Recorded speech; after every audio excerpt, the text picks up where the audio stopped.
নমস্কার বন্ধুরা, তোমরা সবাই কেমন আছো? আশা করি ভালোই আছো। তো শীত পড়েছে, অল্প অল্প দেখা যায়। আমাদের গ্রামে ভালোই বোঝা যাচ্ছে শীতটা। শহরের দিকে হয়তো অতটা বোঝা যায় না, কিন্তু যেহেতু আমাদের গ্রাম, সকালবেলা খুবই ঠান্ডা, বোঝা যায় যে ঠান্ডাটা পড়ছে। যাক, নতুন নতুন সবজি উঠবে এখন, খুবই আনন্দ। তো আমি দেখো বাইরে উনুন কেটে নিয়েছি। ঠান্ডায় রোদ্দুরটাও ভালো খাবো, আর হচ্ছে রান্না বান্না করতেও বেশ ভালোই আনন্দ লাগবে। তো আজকে দেখো বাইরে রান্না করছে। আগের দিনের ভিডিওতে দেখিয়েছিলাম আমি নতুন উনুন তৈরি করেছি। তো সেই উনুনে আজকে নতুন রান্না করছি আমি। মিষ্টি কুমড়ো দিয়ে, আলু দিয়ে, চিংড়ি মাছ দিয়ে রান্না করব। তো দেখো উনুনটা যে জ্বলছে, একটুখানি আগুন কিন্তু বাইরে দিয়ে দেখা যাচ্ছে না। কি সুন্দর উনুনটা জ্বলছে। তা যাই হোক, আজকে আমি কুমড়ো দিয়ে, আলু দিয়ে, চিংড়ি মাছ দিয়ে রান্না করব কী করে সেটা দেখো। আর তোমরা সঙ্গে থাকবে, তোমরা সঙ্গে না থাকলে কিন্তু জমবে না ভালো। আর অবশ্যই কিন্তু লাইক করবে, কমেন্ট করবে আর শেয়ার করবে। তো পাশে থাকো। তো আমি কড়াইতে তেল দিয়ে দিলাম।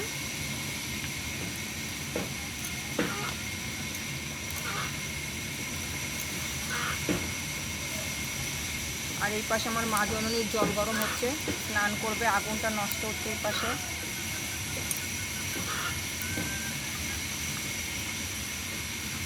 দিয়ে দিলাম তেলে। আগুন দেখা যাচ্ছে না, আবার দেখো তেল কি গরম হয়ে গেছে, দেখেছো? মনে হচ্ছে ম্যাজিক উনুনে রান্না হচ্ছে আমার।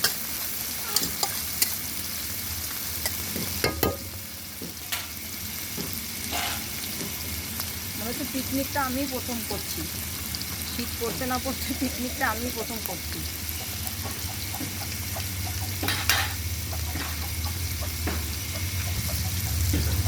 হলুদ গুঁড়ো দিয়ে দিলাম।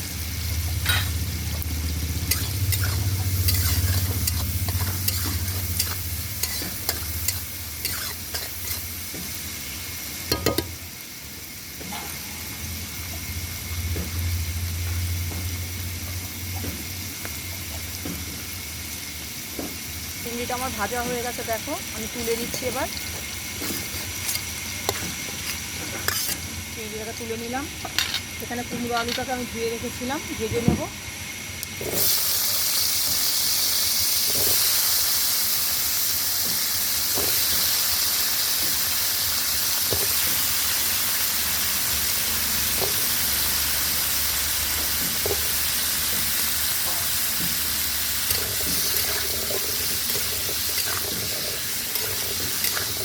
তো আমি অল্প করে নুন হলুদ দিয়ে দিলাম। নুন হলুদটা ভাজার সময় দিলে কি হয়, সেদ্ধটাও সুন্দর তাড়াতাড়ি হয়ে যায়, কালারটাও সুন্দর আসে।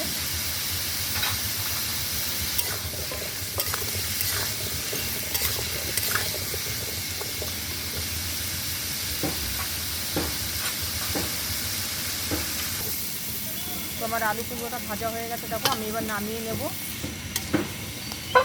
আমি কড়াইতে আর তেল দিয়ে দিলাম।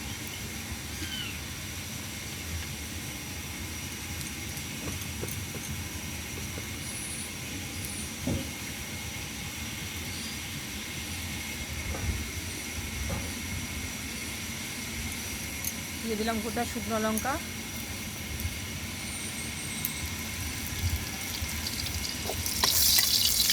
তেজপাতা দিয়ে দিলাম,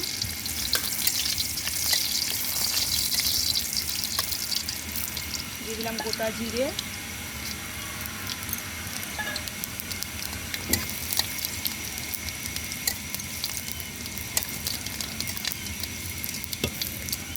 দিয়ে দিলাম পেঁয়াজ কুচি। এত হিট হয়েছে, তবে কাঠের রান্নার টেস্টই কিন্তু আলাদা। কাঠে রান্না করলে এত স্বাদ হয় রান্না, আর শরীরের পক্ষেও ভালো। আর যাদের নেই, উপায় নেই, তারা কী করবে, কিছু করার নেই।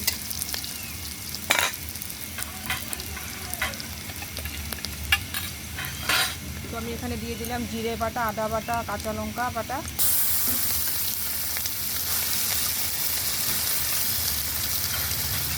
দিয়ে দিলাম একটু লঙ্কার গুঁড়ো,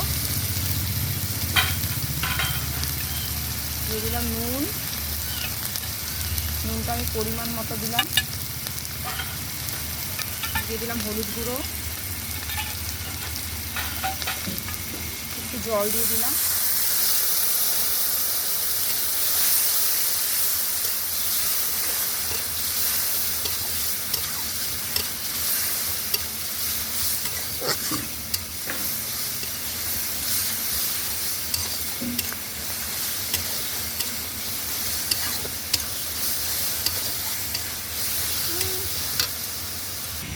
আমি কুমড়ো আলুটাকে যে ভেজে রেখেছিলাম দিয়ে দিলাম, একটু কষিয়ে নেব।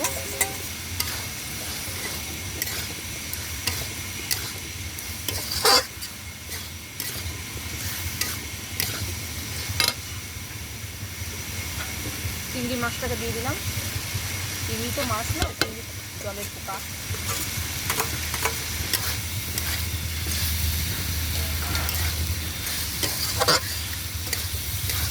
আমি কুমড়ো আলুটার মধ্যে কোনো চিনি দেবো না, কারণ কুমড়োটা খুব মিষ্টি, চিনি দিলে তরকারিটা অতিরিক্ত মিষ্টি হয়ে যাবে। সেই কারণে আজকে আমি এখানে মিষ্টি অ্যাড করবো না। আমি একটু জল দিয়ে দিলাম সেদ্ধ হওয়ার জন্য।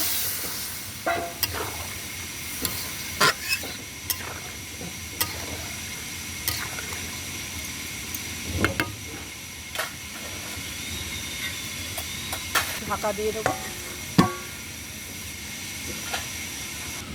যা দেখে নিয়ে এবার কেমন হলো, হয়ে গেছে। তো আমি এবার একটু গরম মশলা গুঁড়ো দিয়ে দেবো অল্প করে।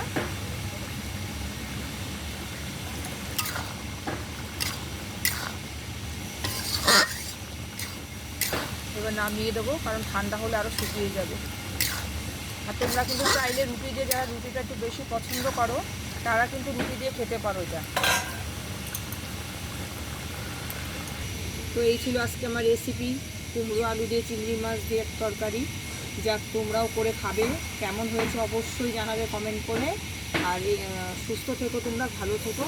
এখানে আমার ভিডিওটা আজকে শেষ করলাম।